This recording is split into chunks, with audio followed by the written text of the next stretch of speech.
Who is the most powerful person in the world? You might instantly think, oh, that's got to be the President of the United States. Mr. Vice President, Mr. Speaker, members of the Senate, of the House of Representatives. Or if you think about powerful in the literal sense of physical strength, you might answer with the heavyweight boxing champ or the UFC's #1 fighter.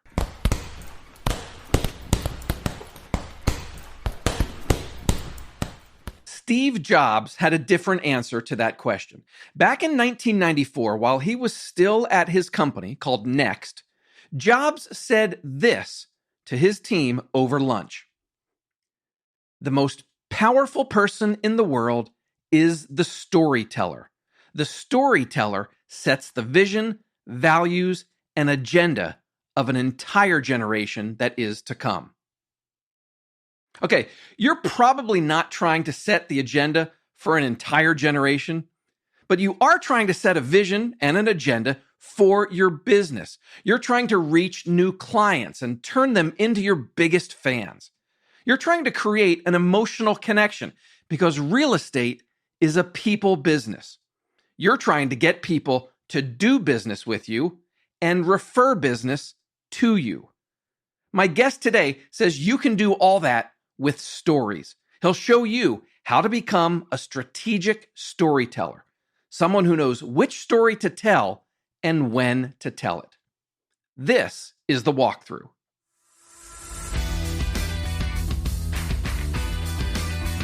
Hello there, how are you? My name's Matt McGee. I'm the editor of HomeLight's Agent Resource Center. Welcome to The Walkthrough. This is a weekly podcast. We have new episodes that come out every Monday morning. This is the show where you'll learn what's working right now from the best real estate agents and industry experts in the country. At HomeLight, we believe in real estate agents. We're on a journey to find out how great agents grow their business, stand out from the crowd, and become irreplaceable. If you want to get involved in the show, if you want to get in touch with me, there's a couple different ways to do it. Find me in our Facebook listener community. Go to Facebook, search for HomeLight Walkthrough, and the group will come right up. You can also leave a voicemail or send a text. The number is 415-322-3328. Or just send an email. Go straight to me. The address to use is walkthrough@homelight.com. In the world of content creation, sometimes you intentionally hit upon a theme, and other times a theme just kind of comes out of nowhere and develops on its own. Well, we're in the middle of one of those unintentional themes right now. Last week, I spoke with you about client testimonial videos. I made the point that you should find your clients with the best stories and tell those stories in your testimonial videos. A few weeks earlier, Jessica Sweezy from 1000 Watt was my guest. You may remember she helped you figure out how to tell your story on your real estate website. Stories are a key element of business and marketing. You've heard the phrase, facts tell, but stories sell. And to continue the rhyming theme, my guest today knows that all too well. Andy Henriquez is a master storyteller, but this is chapter 2 of his professional story. Back in chapter 1, Andy got his master's in accounting. He had a great job at PricewaterhouseCoopers, but he walked away from that because he thought there had to be something more out there. He wanted to be an entrepreneur. He wanted to be his own boss. He wanted to inspire people like you and me. Well, today, Andy is a business storytelling coach. He's worked with the likes of NASA, Bacardi, Office Depot, and Google, among others. He trains them on how to use storytelling to elevate their brands, to build stronger connections, and ultimately, to make more money. He's an author. He's a keynote speaker. You should go to YouTube and watch some of his videos if you get a chance. But first, of course, listen to this conversation today. You're going to hear Andy make the case for why storytelling should be an integral part of your real estate business. He's also going to share the 3 R's of a great story, how to figure out your story if you think you don't have one to tell, and the 3 questions that you have to answer to be strategic about telling stories that will help grow your bottom line. And he's also going to share a few examples of companies that are great at storytelling, companies that we can watch and learn from. Grab a notepad for this one, you guys. Like, I really struggled to boil this down to 4 or 5 takeaways at the end. There's literally that much good stuff coming your way. The most powerful person in the world is the storyteller. So let's get started. Let's learn about strategic storytelling. Here's my conversation with Andy Henriquez. Okay, Andy, let's start this way. I know you are a big believer in the power of storytelling. Why is storytelling so effective? We need something that is going to allow us to come first of mind. We need something that's going to allow us to create some level of separation between ourselves and other people. And we need something that is going to allow us to really be more memorable. And so the thing that I love about stories and why I think stories are so important, especially for the real estate industry, is because stories have this sort of stickability factor, and they have the ability to really be able to separate you from other people. And what I mean by that is that, a lot of people may have passed out their business card and said, hey, I'm a realtor, right? I work for such and such real estate company, or perhaps I'm a broker myself. But here's the thing. How many of those individuals would come first of mind? And what's really going to allow us to become first of mind is if we at least create some level of connection and rapport with the person who could potentially be our client or maybe even refer us to somebody else.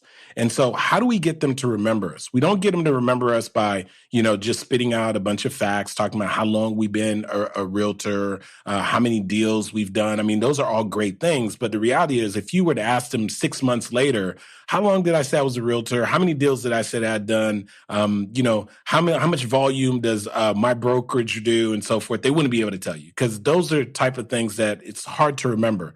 But if you shared your story around how you even became a realtor, if you shared your story about a wonderful family that you helped get into their first home, if you shared a story about somebody that you're really able to help that was in a difficult, challenging situation to get into that home with their family, that they're way more likely to remember. What makes a story great? So the reason why we share stories is because those stories allow us to be able to connect. Those stories allow us to be able to build rapport. And those stories allow us to become memorable. I have a buddy of mine, his name is John Watkins.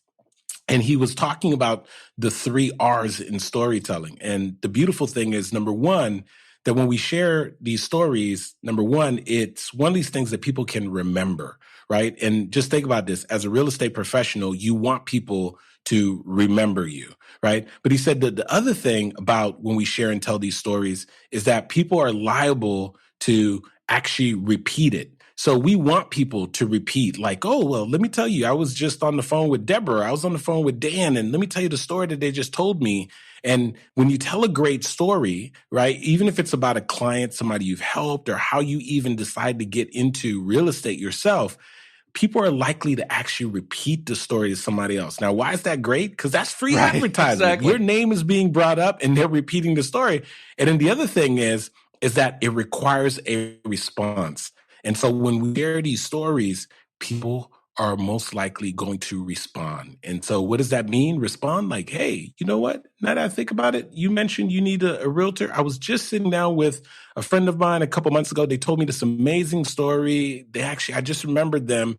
Hey, you may want to give this person a call. So it actually creates a response out of people where they're actually likely to refer you, remember you, repeat what you had to say. And that's why it's so applicable specifically to this market. And yes, I get it, right, Matt? I mean, yes, we're going to make sure that we're doing advertisement, we're doing outreach, we're making phone calls, we're sending out mailers to folks. I mean, yes, that goes without saying. And if you're really big time, yes, get your picture on the bus stop and get your picture on the billboard and the whole nine. But at the end of the day, we are looking to enroll human beings, and we are wired and programmed for stories. And that's why we've got to take the time to share and tell our stories, because people will remember us. They're likely to actually repeat what we share with them, and they're likely to respond to the message, which ultimately means more customers and more clients for us. what makes a great storyteller? What skills, what do I need as the real estate agent?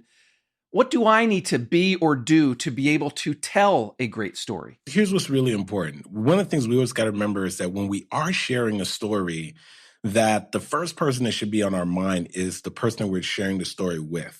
And so one of my mentors is a gentleman by the name of Les Brown. Many of the people who are listening may be familiar. He's one of the top 5 motivational speakers on the planet. And over 14 years ago, I was training under him, and there was something that he said over and over again. And it was the notion that you never want to make a point without telling a story, and you never want to tell a story without making a point. And so one of the things that makes a great storyteller is that when they're telling a story, they actually have a point. There's a reason why they're telling a story. So we've all been there before where we have seen someone share and tell the story, and by the time they're done telling the story, we're like scratching our heads. We're like, what was the point here of them sharing and telling me that story? So number one, to be a great storyteller, we've got to be making specific points with our story. So hopefully there's something that's coming out of that story, right? The other thing is that's really important is that when we are sharing the story, we don't want to just be reporting the story. We want to bring people into the story. So a great storyteller does not just report the story, but rather they bring the audience, they bring their prospect, they bring the person that they're talking to into the story. And it's the way that they're sharing the story. So as opposed to just listing off sequence of events, they tell the story as if it is happening in that moment. And they allow the audience and the person listening to come into the story that they're sharing. And then the other thing is that's really important is this really critical point that a lot of people tend to miss out on. And it's the notion that every great story and every great storyteller understands that the story needs to have some type of conflict. And if you're listening to this right now and you happen to be a note taker, one of my mentors told me a long time ago, note takers are money makers. You have to understand this, that if there's no conflict, there is no story. So every great story has some moment of conflict, like something needs to happen. Something needs to happen, right? We just did an episode of the walkthrough about video testimonials, right? I know you use video testimonials in your business. Realtors love to use video testimonials. And the point that I made in that episode about video testimonials is don't just interview your client and get them to talk about how great you are, but get them to tell the emotion and the drama, the tension, right? The conflict that you're talking about. Get them to tell that part of the story of the real estate transaction, because it can be a very tense and emotional thing for a buyer or seller to go through. And that's exactly what you're saying, that right there is what makes a great story. Yeah, and absolutely. And so it's so awesome that you even know to point that out, right? So all great stories have basically a 3-part framework. There's got to be context, there's got to be conflict, and then there's got to be some kind of conclusion. When we can get people to tell their stories like that, when we're asking for testimonials, as you shared, like, where were you at before? What was the conflict? And then how did I, as your realtor, help you to solve that conflict? What it does is that now for the person who's sitting and looking at the testimonial, who is having the similar challenge, what they do is they begin to see themselves through the eyes of the person who's giving the testimonial. And also, in addition to that, they get to see you as the solution. And there's where the power lies. I think listeners might be saying to themselves, okay, this sounds great, Andy, but what if I don't have a story to tell? I'm a great real estate agent. I'm successful. I'm a great salesperson, but I have no idea what my story is. What do you say to a person in that situation? Yeah, absolutely. So here's the thing. I would say to you that, hey, I've been there before and I totally get it. So first of all, let me tell you that you do have stories. You have multiple stories to tell. And worst case scenario, if you're the person that you still didn't believe you had any stories to tell, the beautiful thing is you have plenty of stories to tell, especially if you've done real estate transactions, because every single one of those transactions and people that you've helped, there is a story there.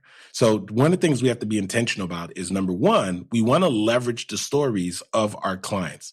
So those people that we've assisted, right, to purchase their vacation home, the person that we helped to relocate, the person that we helped to get into that house that they always wanted, the backyard that they always desired, and so forth. All of those are stories and stories that can be leveraged. But If you're also a person, you're trying to figure out, well, where's my story? There are basically 3 places that you want to look when you're trying to find your story. Number 1 is you want to consider where are the places that you've experienced significant challenges. Now, why is that important? Because if you look at all the places that you've experienced significant challenges, you're also going to find some great stories. The second place that we want to take a look at is what I like to refer to as any major transitions.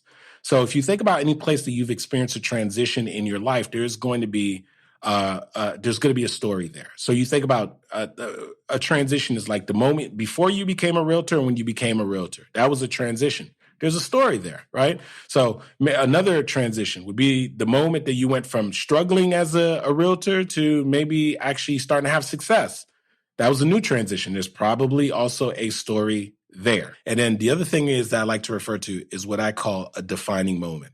And so you say, Andy, what's a defining moment? A defining moment is the moment in your life that you can say, I can put a pin in that moment in my timeline. And there's the before that moment and after that moment, right? So for a lot of people who've been in real estate for quite some time, around that 2007, 2008 mark, that time was a defining moment for them. Because, for many people, their deals dried up, the real estate market tanked, the housing market bust and so forth. And for a lot of people, that was a really, really challenging time. For people who persevered and pushed past that time, that was a defining moment. Because the only reason why they're still here and successful realtor was because they made it through that moment. And so there's a phenomenal story to be told there. For more great walkthrough content, join our listener community on Facebook. It's the place to connect with other agents, including the guests you hear on our show. You can influence upcoming episodes by suggesting guests and questions. And you'll get exclusive content that we don't share anywhere else. Just go to Facebook and search Home Light Walkthrough, then click to join. It's that easy. As a walkthrough listener, you should be in this group. So join us today. We've covered a lot of ground already. We still have a lot more to learn about storytelling with Andy Henriquez. So far, you've heard him talk about why stories matter. They make us memorable. They help us stand out from the crowd. We just talked about what happens if you don't think you have a story to tell. The flip side of that coin is that you might have a ton of stories to tell. That's a great problem to have. In that case, Andy's first piece of advice is that you make a story library. Use like a notepad, a Google Doc, something like that. Just have a place where you can write your stories down so that you don't forget them. But then you might be wondering, all right, what do I do with all these stories? That's where strategic storytelling comes in. As we get back to the conversation, Andy is sharing a 3-part framework for knowing which story to tell and when. There are 3 questions I want you to think about that's going to help you to pick the right story. Number 1, what do I want this prospect to know? What do I want them to know? Do I want them to know that the last 5 people who had me as their listing agent not only sold their property in 45 days or less, but they got more than the asking price? Is that what I want them to know? Do I want them to know when we do this business, we don't just look at it as transactions, but we are fully committed to our people and every one of our clients is like family to us. What is it exactly that I want them to know? Now, why is that important? Because once you are clear on what you want them to know, then you can try to figure out what's the best story that you can tell to help you to get them to know that thing. So it's the notion that when we share these stories, we're being strategic. So we always want to think about in advance, what is it that we want people to know, right? And when we know what it is that we want them to know, now we can tell a story that helps us to drive that particular point. So that's the first thing. Super, super important. Love that. The next thing is, what do I want them to feel? This is something that people tend to overlook. What do I want them to feel? And when you say, well, what do you mean by that, Andy? Well, guess what? Most time when people make decisions, it's going to be based off of emotion. What it means is that for the most part, we tend to make decisions based off of the way that we feel. And then afterwards, we go back and we rationalize it. Same thing happens with your prospects. They're going to meet up with 5 different realtors. And when they finally do make the decision, they're going to come up with something rationally as to why they picked that person. They've been practicing real estate for this long and, and they're with a reputable company and so forth. But that's not the real reason why they picked that realtor. The reason why they picked that realtor was the way that that realtor made them feel, right? Because what we will do is we make our decisions based off of the way that we feel. And then after the fact, we go back and we find a way to rationalize it. So you got to be thinking about when you're telling these stories, we want to create a certain feeling, right? We want to create a certain feeling, connection, trust, rapport, all these things, because that feeling is what's going to drive people to take action. So first of all, what do I want them to know? What do I want them to feel? And then the final thing is, what do I want them to do? What do I want them to do? Now, I know we got a lot of, all-stars here listening in to this particular session. But we know at the end of the day, we're not talking about telling stories for the sake of telling stories. We're telling stories because we want to get more business, right? We are trying to sell more properties. We're trying to get more listings, And so when we do that, we want to be telling stories that move people towards a specific action, whether it's getting them to sign a listing agreement, whether it's getting them to choose you, whether it's getting them to understand why they should buy in that neighborhood, whether getting them to understand why this is a great time for them to sell. It doesn't matter. But when we are telling the story, there needs to be something specifically that we want people to do as a result of us telling the story. And we want to tie the story to the action that we want people to take. So once again, you're about to go meet up with somebody and you got a bunch of stories. Think about this. What do I want them to know? What do I want them to feel? And what do I want them to do? And if you can think about those things, you'll choose the perfect story so that you can move them to action. Let me ask you about timing. Stories take time to tell, right? So realtors, real estate agents, are often in very different situations with clients. So sometimes we might be on a listing appointment where we're in the person's house and we have 15, 20, 30 minutes, whatever it might be. Other times we might be just door knocking, right? When all this gets back to normal and we're knocking on the door and we've only got 30 seconds, Andy, maybe a minute to make a connection with this person. Can you use a story in such a short time frame? Is there like a right length of story? What are your thoughts on timing? Yeah, so here's what's interesting. One of the things we don't want to do is we don't want to be trying to tell a 15, 30-minute story, right? So that's sort of like a misconception from a lot of people. The average person is not going to sit and listen to you share a 30-minute story. So one of the things we're intentional about, and a lot of times when I'm working with my clients and I'm coaching them through my Master Storyteller Academy, is that we're actually helping them be able to tell a story in 3 minutes or less. Now, at first, people are like, 3 minutes or less? How can I tell a story in 3 minutes or less? But what they end up finding, what we find is that when we're helping people is that a lot of times that they're adding so many things that are completely unnecessary to the story. And there's a thing that I love to say, if it's not necessary to the story, then it's necessary that you take it out of the story. So one of the things we have to be intentional about is we got to be thinking about, okay, I'm going to tell this story. What's the point I want to make from the story? What are the parts of the story that's adding value? What are the parts of the story that do not add value? And then how do I say this in a powerful, succinct way? And the goal is that the story is going to be compelling in a short amount of time so that you're willing to give me more time. So the way I look at it is the story is the ticket to buying you more time. You mentioned your Master Storytelling Academy, which is coming up real soon. You do this. Tell me about that. You do this quarterly? Yeah. So we've got a Master Storyteller Academy. And just so I can share what that is, basically I've got a powerful 3-day training that's specifically for entrepreneurs, influencers, and people who are already having some level of success in what they're doing, but they want to up-level their game. And they know that part of up-leveling their game is that they need to strengthen their message. And they know that one of the easiest ways for them to share their message is through their story. So we work with people who are, realtors, lawyers, entrepreneurs, corporate leaders, nonprofit owners, and so forth, to help them to be able to share and tell stories that's going to ultimately help them to be able to attract more customers and clients. The type of story specifically that we help them develop is what we refer to as a signature story. It's the story that they share that ties who they are to what it is that they currently do.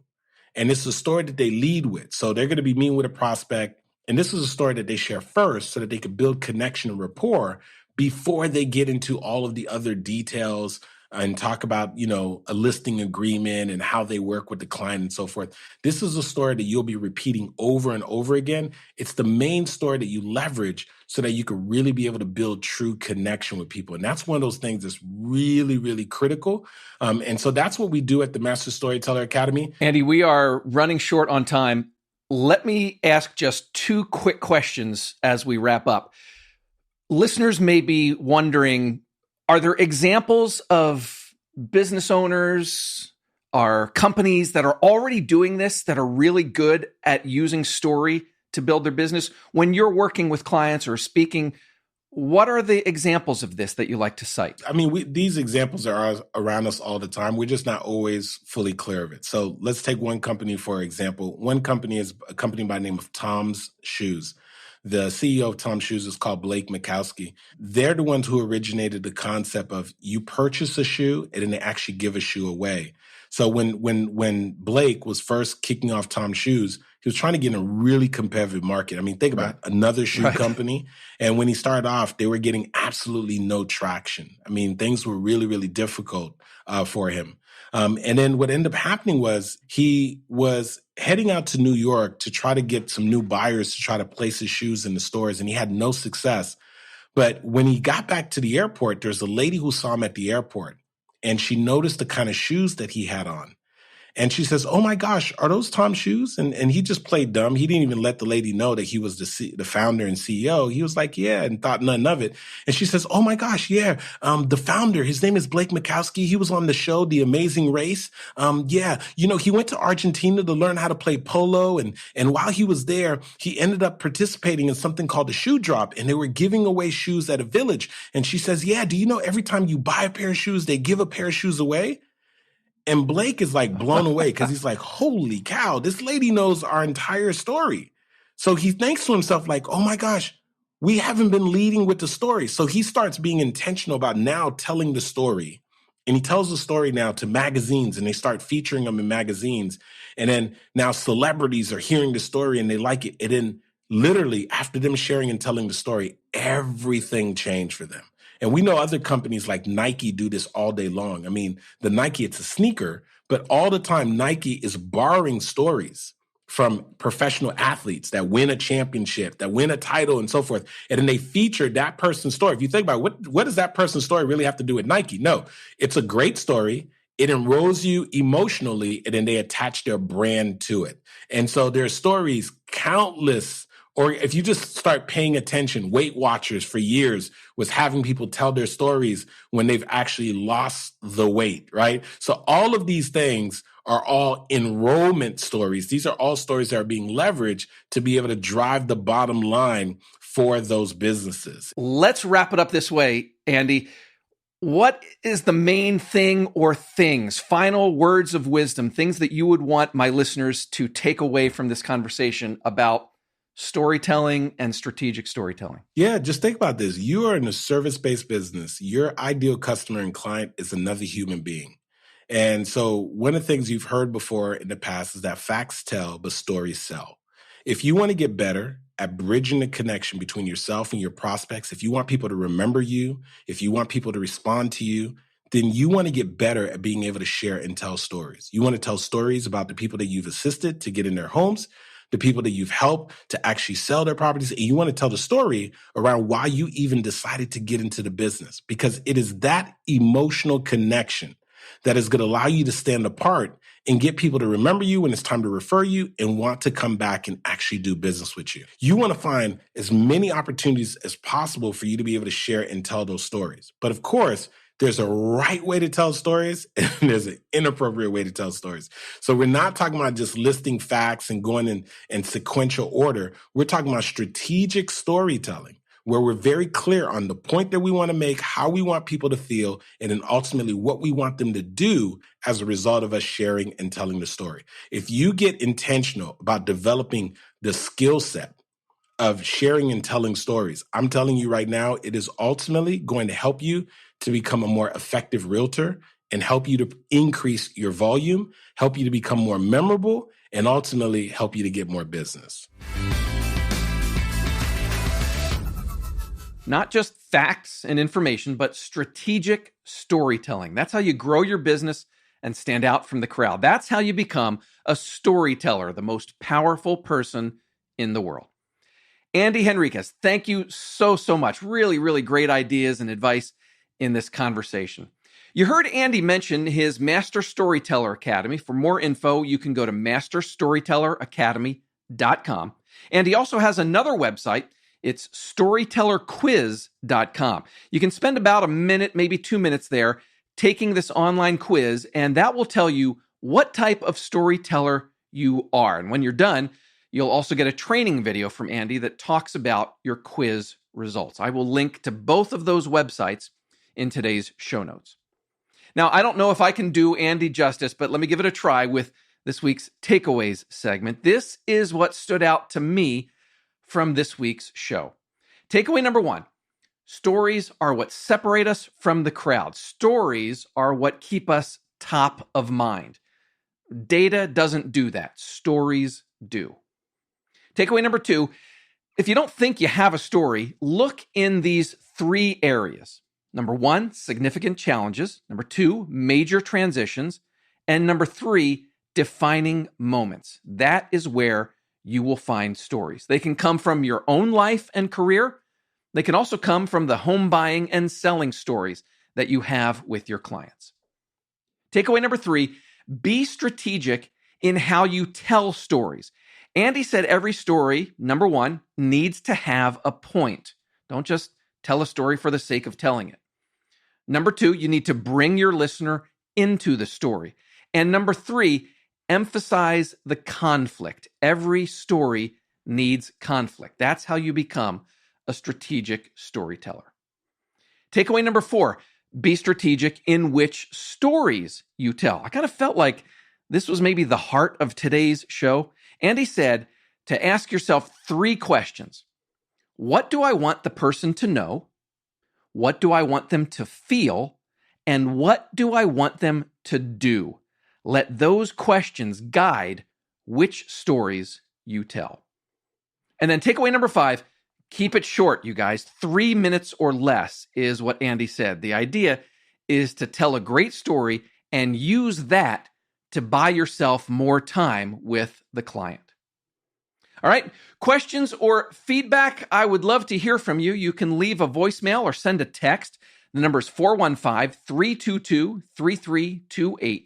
You can send an email to walkthrough@homelight.com or find me in our Facebook listener community. Just go on to Facebook, do a search for Homelight Walkthrough. The group should come right up. That's all for this week. Again, thank you to Andy Henriquez for joining me, and thank you for listening. My name's Matt McGee, and you've been listening to The Walkthrough. At Homelight, we believe in real estate agents. We're on a journey to find out how great agents grow their business, stand out from the crowd, and become irreplaceable. Go out and safely sell some homes. I will talk to you again next week. Bye-bye.